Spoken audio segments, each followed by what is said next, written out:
প্রতিকূল যে কখনো এরকম করতে পারে আমি সত্যি কখনো আমি ভাবিনি, আমার মতো অনেকেই ভাবেনি। আমি আর উদাহরণ হিসেবে বলছি, ঋতব্রত ব্যানার্জি যখন পার্টি থেকে এক্সপেল্ড হয়েছিল বা এই সমস্ত উল্টাপাল্টা কথা বলা শুরু করেছিল পার্টির ব্যাপারে, যখন পার্টি থেকে এক্সপেল্ড হয়েছিল, আমি সত্যি কথা বলছি, পার্টিতে বেশিরভাগ মানুষই না হাফ ছেড়ে বেঁচেছিল। আজকে এটা বলতে বাধা নেই, মনে হয়েছিল যে আপদ বিদায় হয়েছে, এরকম একটা এলিমেন্ট একদিন কমিউনিস্ট পার্টিতে কি করছিল এটাই একটা প্রশ্ন ছিল। কিন্তু প্রতিকূলের এই পরিণতিতে না পার্টির মধ্যে সবাই দুঃখিত। আজকে আমি মানে গত 5-7 দিন ধরে 10 দিন ধরে যবে থেকে এই বিষয়টা সামনে এসছে বা এই আলোচনাগুলো হচ্ছে, আমি এবং আমার মতো প্রায় প্রত্যেকেই পার্টিতে এটা খুব আনএক্সপেক্টেড, এটা কেউ আশা করেনি, এটা খুবই দুঃখিত। ও এরপরে যদি রাতে ঘুম হয়তো ভালো কথা।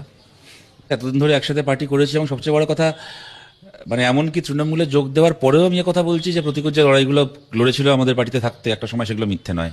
আর বলার কিছু নেই, যে প্রতিকূলকে চিনতাম সেই প্রতিকূলকে মনে রাখবো, কিন্তু সেই প্রতিকূলের মৃত্যু হয়েছে। এখন যে যাকে দেখছি সে ঠিক আছে, সে একজন তৃণমূলের গ্রাসরুট লেভেলের কর্মী, ভালো কথা। ওকে অন্যরকম ভাবতাম, প্রতিকূল কখনো এরকম হবে এটা সত্যি কেউ কল্পনা করেনি। মানে আজ থেকে মানে 48 ঘন্টা আগেও যখন এসব শুনছিলাম বিশ্বাস করছিলাম না। 48 ঘন্টা আগে পরশুদিন আমি নিজে দুপুরবেলা ওর সাথে কথা বলেছিলাম। হ্যাঁ, মানে তখনই মনে হচ্ছিল যে ও ঠিক করে নিয়ে, এবার যাই হোক, কিন্তু যে প্রতিকূলকে চিনতাম তার সাথে এটা মেলানো যায় না। এবার ঠিক আছে।